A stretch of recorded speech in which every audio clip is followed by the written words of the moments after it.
CM Chandrababu అధ్యక్షతన సచివాలయంలో జరిగిన 65వ సిఆర్డీఏ అథారిటీ సమావేశంలో 596 కోట్లతో లైబ్రరీ కన్వెన్షన్ సెంటర్ నిర్మాణానికి మొత్తం 1430 కోట్లతో క్రిటికల్ ఇన్ఫ్రాస్ట్రక్చర్ ఏర్పాటుకు అనుమతులు ఇచ్చినట్లు పట్టణాభివృద్ధి శాఖ మంత్రి నారాయణ తెలిపారు. ఎల్పీఎస్ రోడ్ను సీసీకి బదులుగా బీటీ రోడ్గా నిర్మించేందుకు 29 గ్రామాల లేఅవుట్ రోడ్ను బీటీగా అభివృద్ధి చేసేందుకు ఆమోదం లభించినట్లు వివరించారు. అమరావతి నుంచి మంగళగిరికి తాగునీరు అందించేందుకు అంగీకరించడంతో పాటు district cooling system draft master ప్లాన్కు కూడా ఆమోదం లభించింది. National institute of electronics IOCL green energy అభివృద్ధికి కూడా అనుమతులు ఇచ్చినట్లు మంత్రి వెల్లడించారు. 2026 జనవరి 6 లోపు రుణాలు తీసుకున్న రెండో దశ భూ సమీకరణ రైతులకు కూడా రుణమాఫీ వర్తింప చేసేందుకు ముఖ్యమంత్రి చంద్రబాబు నాయుడు అంగీకరించినట్లు తెలిపారు. ఎల్పీఎస్ రోడ్ను సీసీకి బదులుగా బీటీ రోడ్గా నిర్మించేందుకు 29 గ్రామాల లేఅవుట్ రోడ్లను బీటీగా అభివృద్ధి చేసేందుకు ఆమోదం లభించినట్లు వివరించారు. అమరావతి నుంచి మంగళగిరికి తాగునీరు అందించేందుకు అంగీకరించడంతో పాటు district cooling system draft master plan కూడా ఆమోదం లభించింది. National institute of electronics IOCL green energy అభివృద్ధికి కూడా అనుమతులు ఇచ్చినట్లు మంత్రి వెల్లడించారు. 2026 జనవరి 6 లోపు రుణాలు తీసుకున్న రెండో దశ భూ సమీకరణ రైతులకు కూడా రుణమాఫీ వర్తింపచేసేందుకు ముఖ్యమంత్రి చంద్రబాబు నాయుడు అంగీకరించినట్లు తెలిపారు. గౌరవనీయ ముఖ్యమంత్రి గారి యొక్క ఆధ్వర్యంలో 65వ సిఆర్డి అథారిటీ మీటింగ్ జరిగింది. దాంట్లో కొన్ని నిర్ణయాలు తీసుకోవడం జరిగింది. వాటిలో ముఖ్యంగా ఒక సెంట్రలైజ్డ్ పబ్లిక్ లైబ్రరీ, అదేవిధంగా ఒక ఆడిటోరియము, అదేవిధంగా ఒక HR వీటికి సంబంధించిన బిల్డింగ్స్ కట్టేదానికి శాఖమూరు విలేజ్లో 596 కోట్లతో అప్రూవల్ ఇవ్వడం జరిగింది. అగ్రిమెంట్ వాల్యూ 596 కోట్లతో. అదేవిధంగా క్రిటికల్ ఇన్ఫ్రాస్ట్రక్చర్ ఏదైతే ఉందో, అంటే 29 విలేజ్ల్లో సిటీతో ప్యారలల్గా roads, drains, underground UGD drains, water lines, lights, అంటే ఇన్ని రోజులు విలేజ్ల్లో ఒక్కొక్కరికి పర్ డే 40 లీటర్స్ ఇస్తున్నారు. But city standard 135. So 135 litres ఇవ్వాలంటే ఉండే పైప్ లైన్ యొక్క సైజ్ సరిపోదు.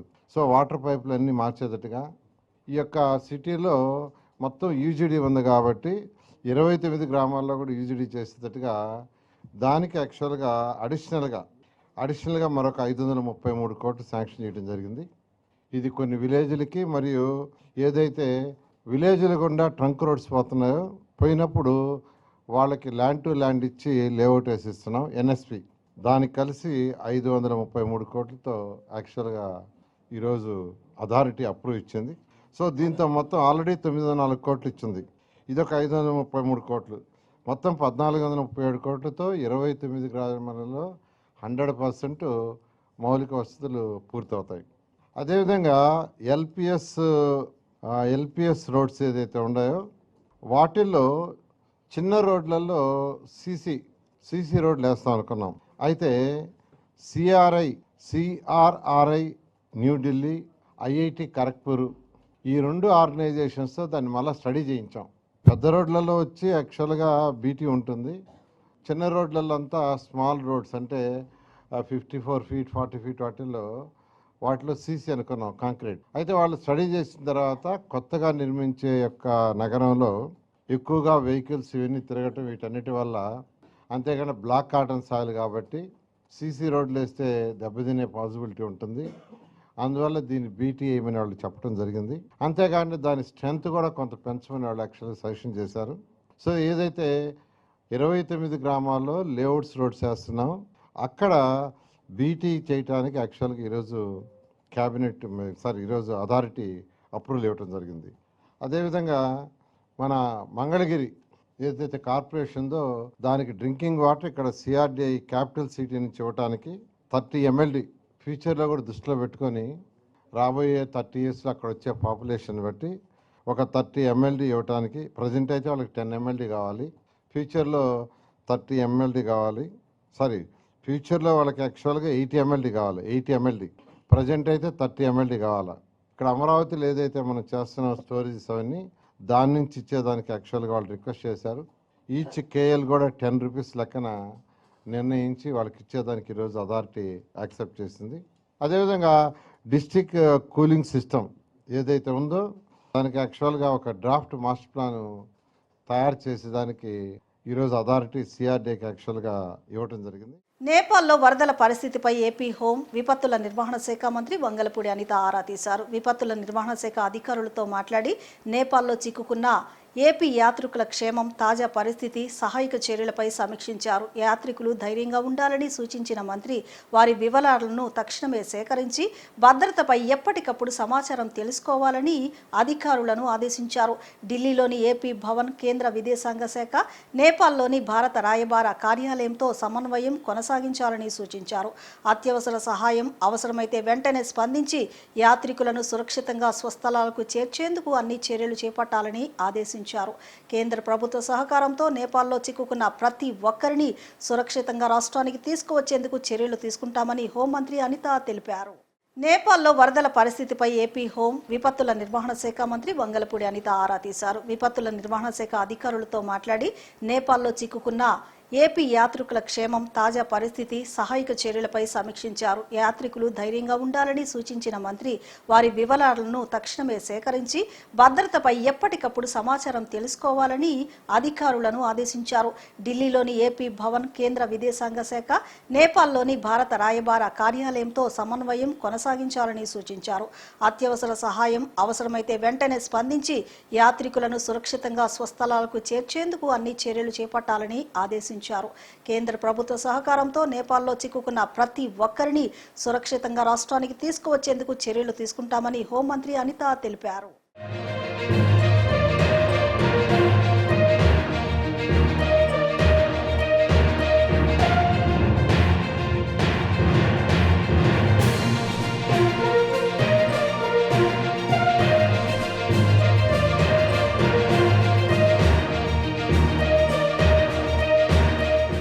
ముస్తాబాద్లోని హజరత్ ముస్తఫావలి దర్గా ఉర్సు మహోత్సవాలు అత్యంత భక్తి శ్రద్ధల మధ్య ఘనంగా ప్రారంభమయ్యాయి. రాష్ట్ర మైనార్టీ సంక్షేమ శాఖ మంత్రి ఎన్ఎండి ఫరూక్, గన్నవరం ఎమ్మెల్యే యార్లగడ్డ వెంకట్రావు, సూఫీ మత గురువు మహమ్మద్ అల్తఫ్ రజా ఉత్సవాలను లాంఛనంగా ప్రారంభించి బాబావారిని దర్శించుకుని దర్గాలో ప్రత్యేక చాదర్ను సమర్పించి ప్రార్థనలు చేశారు. కృష్ణా జిల్లా ముస్తాబాద్ గ్రామంలో వేంచేసిన హజరత్ ముస్తఫా వలీ దర్గా ఉరుసు మహోత్సవాలు వైభవంగా ప్రారంభమయ్యాయి. 3 రోజుల పాటు ఈ ఉత్సవాలు జరగనున్నాయి. తొలి రోజున రాష్ట్ర మైనార్టీ శాఖ మంత్రి NMD Farooq, Gannavaram MLA Yarlagadda Venkatrao, Urdu academy chairman Farooq Shubli, సూఫీ మత గురువు మహమ్మద్ అల్తఫ్ రజా బాబావారిని దర్శించుకుని ప్రత్యేక ప్రార్థనలు నిర్వహించారు. అనంతరం భక్తి శ్రద్ధలతో చాదర్ సమర్పించారు. ఈ సందర్భంగా ముస్లిం మత పెద్దలు వారిని సంప్రదాయ పద్ధతిలో సత్కరించారు. ముస్లిం సోదరులతో కలిసి ర్యాలీలో పాల్గొన్నారు. రాష్ట్రం సుభిక్షంగా ఉండాలని, సమృద్ధిగా వర్షాలు కురిసి రైతులు పాడి పంటలతో వర్ధిల్లాలని ప్రార్థించినట్లు మంత్రి ఫరూక్, ఎమ్మెల్యే యార్లగడ్డ తెలిపారు. ప్రజలతో మమైకం అవ్వడమే ప్రభుత్వ లక్ష్యమని, అందుకే కాలినడకన ప్రజలను కలుస్తూ వస్తున్నామని చెప్పారు. మత సామరస్యాన్ని కాపాడడంలో ముస్లిం సోదరుల పాత్ర ప్రశంసనీయమన్నారు. ముస్తాబాద్ అభివృద్ధికి కూటమి ప్రభుత్వం ప్రత్యేక ప్రాధాన్యతనిస్తుందని విపి యార్లగడ్డ వెంకట్రావు తెలిపారు. వీరపనేని గూడెం, నిడమానూరులో షాదీఖానాల నిర్మాణంతో పాటు దర్గాకు ప్రత్యేక రహదారి ఏర్పాటు చేయాలన్న ఎమ్మెల్యే వినతిపై మంత్రి ఫరూక్ సానుకూలంగా స్పందించారు. అనంతరం సూఫీ మత గురువు మహమ్మద్ అల్తఫ్ రజా మాట్లాడుతూ ముస్తాబాద్లోని హజరత్ ముస్తఫా వలీ దర్గా ఉరుసు మహోత్సవాలు 3 రోజుల పాటు అత్యంత వైభవంగా నిర్వహించనున్నట్లు చెప్పారు. ఉరుసు ఉత్సవాలకు ముఖ్య అతిథులుగా మంత్రి ఎన్ఎండి ఫరూక్, శాసనసభ్యులు యార్లగడ్డ వెంకట్రావు ఇచ్చేయడం తమకెంతో సంతోషంగా ఉందన్నారు. ఉరుసు ఉత్సవాలకు పలు జిల్లాల నుంచి భక్తులు పెద్ద ఎత్తున తరలివచ్చి దర్గాలోని బాబావారిని దర్శించుకోవడం ఆనవాయితీగా వస్తుందన్నారు. భక్తులకు ఏ విధమైన ఇబ్బందులు కలగకుండా అన్ని రకాల ఏర్పాట్లు చేస్తున్నట్లు ఆయన తెలియజేశారు. దర్గాకు వచ్చే ప్రధాన రహదారి గోతులమయంగా ఉన్న విషయాన్ని మంత్రి, శాసనసభ్యులు దృష్టికి తీసుకువెళ్లామని, వారు సానుకూలంగా స్పందించి రహదారి నిర్మాణానికి సహకరిస్తామని హామీ ఇవ్వడం అభినందనీయమని పేర్కొన్నారు. ప్రజలే దేవుళ్ళు, సమాజమే దేవుళ్ళ లెక్క ఇంతమందికి దర్శన భాగం కలిగించినందుకు అల్తాఫ్ రాజా గారికి, ఈ దర్గా పెద్దలు ఎవరైతే ఉన్నారో పేరు పేరున వారి అందరికీ కూడా నేను చేతులు వచ్చి నమస్కారాలు చేస్తున్నాను, సలాములు కూడా చేస్తాను. కాబట్టి ఈరోజు ఈ కార్యక్రమం మంచి కార్యక్రమం, ఎందుకంటే ప్రజలతో కూడుకున్న కార్యక్రమం. ప్రభుత్వానికి, ఇటు మాకు అందరికీ కూడా వాళ్ళు ఆశీస్సులు ఇచ్చినారు ప్రభుత్వం తరఫున. మన ప్రాంతం మనం అందరం సుఖ సంతోషంగా ఉండాలి. వర్షం లేదు కాబట్టి వర్షం కురియాలి భగవంతుడు. అక్కడ కూడా పంటలు పండించుకునే పరిస్థితి దృష్టికి వచ్చింది ఈసారి, ఎప్పుడు లేదు. ఎల్లునూ రావడం వల్ల చాలా వరకు చాలా ఇబ్బందికరమైన కార్యక్రమాలు జరిగాయి. ఇటు రాయలసీమ నుంచి కానీ, ఇటు ఉత్తరాంధ్రలో కానీ, దక్షిణాంధ్రలో కానీ వర్షం అనేది మాటే లేకుండా పోయింది. ఎప్పుడు లేదు. నేను కూడా నా జీవితంలో దాదాపు 40 సంవత్సరాల నుంచి రాజకీయాలు ఉన్నా కానీ ఇటువంటి పరిస్థితులు ఎప్పుడు నేను చూడలే. ఇప్పుడు 1980లో ఒకసారి చూశాను కానీ ఇంత దారుణమైన పరిస్థితి లేదు. 1980లో అయితే ఎన్టీ రామారావు గారు ఉన్నప్పుడు కానీ ఇంత మన ప్రాజెక్టు లేవు, ఇంత వ్యవసాయం లేదు. ఇప్పుడు వ్యవసాయం పెరిగిపోయింది, అన్నీ ఉన్నాయి. అన్నీ ఈ అభివృద్ధి చెందిన రోజుల్లో ఈ రోజు ఎలినో రావడం అనేది దురదృష్టకరం. కాబట్టి ఇది ఎలినో పోవాలా, మళ్ళీ ఈ సెప్టెంబర్ నెలలో మంచి వర్షాలు పడాలని చెప్పి మళ్ళీ రాజా గారు, ముజావర్ గారు, మన పెద్దలందరూ కూడా మమ్మల్ని గౌరవించి ఈరోజు ఒక మంచి కార్యక్రమాన్ని ఏర్పాటు చేసినందుకు వారికి ప్రత్యేకంగా ఎమ్మెల్యే గారు కూడా మీరు తప్పకుండా రావాలని కూడా ఫోన్ చేయడం, ఇక్కడ రావడం, చూడడం, పరిస్థితి కూడా చూడడం కన్నారా. చాలా వర్షం లేదు, ఆయన కూడా బాధపడతా ఉన్నారు. కృష్ణా జిల్లాలో కూడా ఈరోజు పరిస్థితి వచ్చిందని చెప్పి మరి బాధాకరమైతే ఏదైనా ఈరోజు భగవంతుని కోరుకున్నాం. దర్గాలు కూడా ఫాతిహాలు ఇప్పించారు. మన ఫారూక్ షిబ్లీ గారు, ఉర్దూ అకాడమీ చైర్మన్ గారు కూడా ఈ కార్యక్రమం రావాలా ప్రత్యేకంగా చెప్పినందుకు వారికి, మరి మీడియా మిత్రులు ఇంతసేపు మీరు మాతో పాటు ఉండి ఈ కార్యక్రమం తనిఖించి ఆరోగించి మీరు మమ్మల్ని ఈరోజు పాల్గొనే భాగ్యాన్ని కలిగించారు. ఇప్పుడు ఊరు ముస్తఫాబాద్ దర్గా వలియా దర్గాకు మాకు సందర్శించడానికి అవకాశం ఇచ్చినందుకు రాజా గారికి ప్రత్యేకంగా సన్మానం, చాలా పెద్ద ఎత్తున సన్మానం చేసి చాలా పెద్ద ఎత్తున రథం ఎక్కేయమన్నారు. రథం ఎక్కేమైనా మేము ప్రజలతో నడుచుకుంటూ వస్తాం చెప్తున్నారు కదా. ఎస్సీ ఎస్టీ సబ్ ప్లాన్లో పెదవడిపల్లి గ్రామంలో మొన్న 95 లక్షల రూపాయలు తీసుకురావడం జరిగింది. మొన్న రేమల్లో తెలుగుదేశం ఇంటింటికి కార్యక్రమంలో, ఎన్డీఏ ఇంటింటి కార్యక్రమంలో అది కూడా పంపించడం జరిగింది. ఈ గ్రామంలో 5,600 ఓట్లుంటే దాదాపు 3,800 మంది ఎస్సీ సోదరులు ఉన్న గ్రామం ఇది. మొట్టమొదటిసారిగా తెలుగుదేశం పార్టీకి ఈ ఎన్నికల్లో ఆధిక్యత వచ్చింది. ఎన్నికల గురించి కాకపోయినా మైనస్ వచ్చిన కూడా అభివృద్ధి చేస్తున్నా. అలాగే ఈ ఎస్టీ సబ్ ప్లాన్లో పెట్టి ఈ రోడ్డు ఎట్టి పరిస్థితుల్లో అతి త్వరలో వేపిస్తానని మీకు తెలియజేస్తూ ఈ గ్రామానికి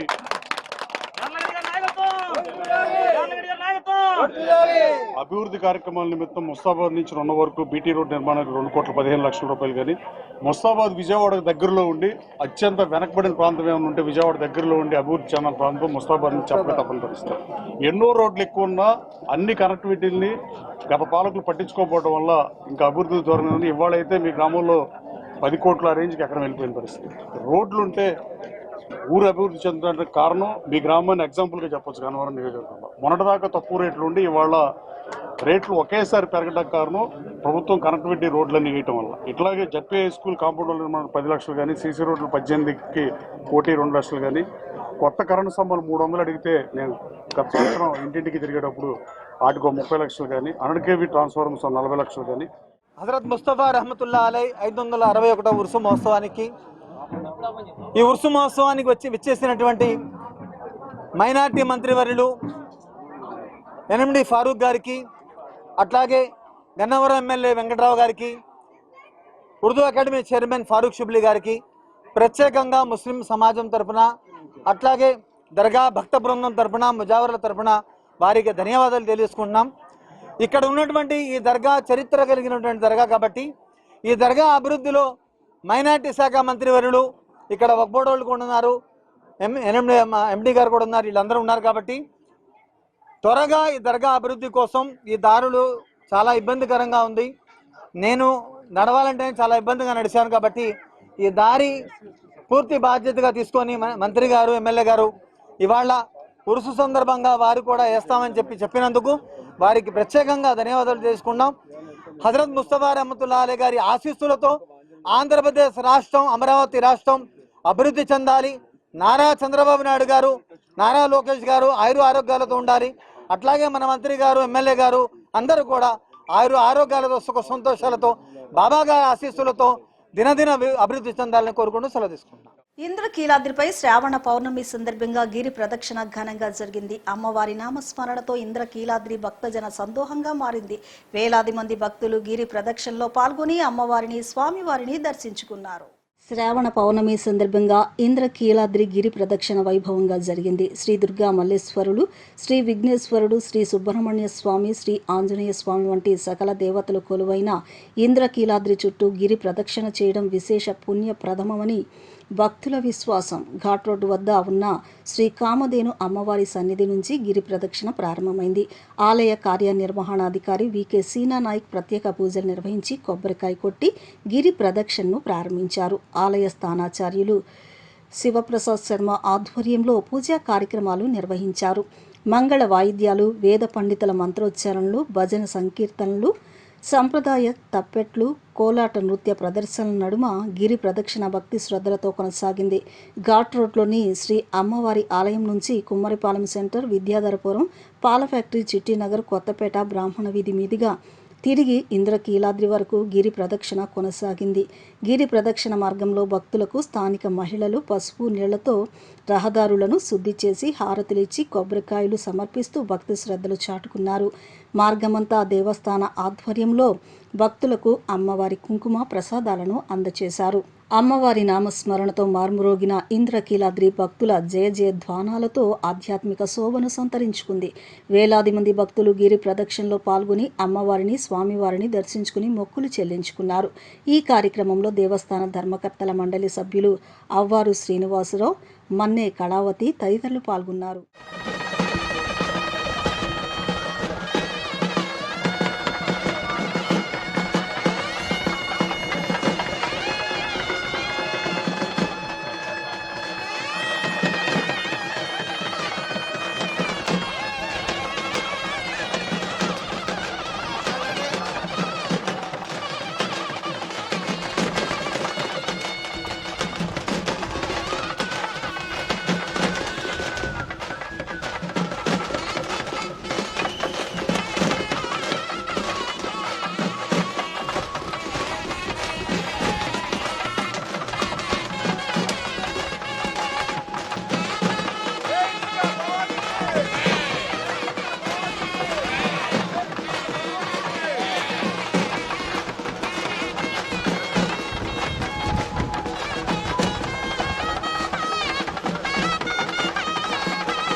ఓటర్ల జాబితా ప్రత్యేక సమగ్ర సవరణ ప్రక్రియలో ప్రతి దశలోనూ నాణ్యతకు ప్రాధాన్యతనివ్వాలని భారత ఎన్నికల సంఘం senior deputy election commissioner doctor Pavan Kumar Sharma సూచించారు.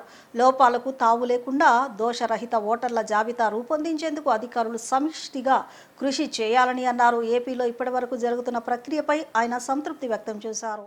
ఎన్టీఆర్ జిల్లా కలెక్టరేట్లో ఓటర్ల జాబితా ప్రత్యేక సమగ్ర సవరణ ప్రక్రియపై ECI senior deputy election commissioner doctor Pavan Kumar Sharma సమీక్ష నిర్వహించారు. ఏపీ సీఈఓ వివేక్ యాదవ్, అదనపు సీఈఓ ఎస్ ఢిల్లీరావుతో పాటు పలువురు జిల్లా కలెక్టర్లు, ఈఆర్ఓలు సమావేశానికి హాజరయ్యారు. ప్రస్తుతం నోటీసుల జారీ, విచారణ, క్లెయిమ్లు, ఫిర్యాదుల పరిష్కారం కొనసాగుతున్న నేపథ్యంలో జిల్లాల వారీగా పురోగతిని పరిశీలించారు. రాష్ట్ర వ్యాప్తంగా ఇప్పటివరకు 43,71,397 నోటీసులు పంపిణీ కాగా 16,23,774 నోటీసులపై క్షేత్రస్థాయి విచారణ పూర్తయినట్లు అధికారులు తెలిపారు. నోటీసుల పంపిణీ విచారణలో ముందంజలో ఉన్న జిల్లాలను అభినందించిన పవన్ కుమార్ శర్మ మిగిలిన జిల్లాల్లోనూ ప్రక్రియను వేగంగా, పారదర్శకంగా పూర్తి చేయాలని సూచించారు. ఈఆర్ఓలు, ఏఈఆర్ఓలు, బిఎల్ఓలు, బిఎల్ఏలు, రాజకీయ పార్టీల మధ్య సమన్వయం కీలకమని పేర్కొన్నారు. వృద్ధులు, అనారోగ్యంతో విచారణకు హాజరు కాలేని ఓటర్లకు ఇంటి వద్దే అవసరమైన సహాయాన్ని అందించాలని అధికారులను ఆదేశించారు. విచారణ అనంతరం నిబంధనల ప్రకారం న్యాయబద్ధమైన తుది నిర్ణయాలు తీసుకోవాలని సూచించారు.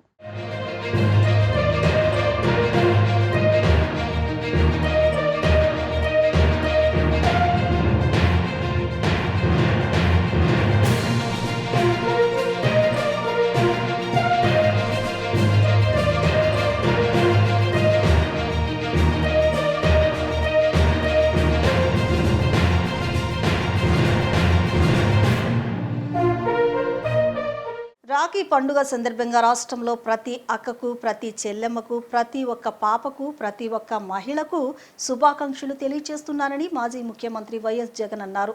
రక్షాబంధనం అన్నది ఆత్మీయతలు, అనురాగాలు పండుగ అని గుర్తు చేసిన ఆయన అక్క చెల్లెమ్మలకు ఎప్పుడూ అన్ని విధాలా మంచి జరగాలని ఆకాంక్షించారు. రాష్ట్రంలో ప్రతి ఒక్క అక్క, ప్రతి చెల్లెమ్మకు దేవుడి ఆశీస్సులు, చల్లని దీవెనలు ఎల్లకాలం లభించాలని కోరుకుంటున్నానని వైఎస్ జగన్మోహన్ రెడ్డి తన సందేశంలో పేర్కొన్నారు. రాఖీ పండుగ సందర్భంగా రాష్ట్రంలో ప్రతి అక్కకు, ప్రతి చెల్లెమ్మకు, ప్రతి ఒక్క పాపకు, ప్రతి ఒక్క మహిళకు శుభాకాంక్షలు తెలియజేస్తున్నానని మాజీ ముఖ్యమంత్రి వైఎస్ జగన్ అన్నారు. రక్షాబంధనం అన్నది ఆత్మీయతలు, అనురాగాలు పండుగ అని గుర్తు చేసిన ఆయన అక్క చెల్లెమ్మలకు ఎప్పుడూ అన్ని విధాలా మంచి జరగాలని ఆకాంక్షించారు. రాష్ట్రంలో ప్రతి ఒక్క అక్క, ప్రతి చెల్లెమ్మకు దేవుడి ఆశీస్సులు, చల్లని దీవెనలు ఎల్లకాలం లభించాలని కోరుకుంటున్నానని వైఎస్ జగన్మోహన్ రెడ్డి తన సందేశంలో పేర్కొన్నారు. ఇప్పుడు చిన్న విరామం తీసుకుందాం.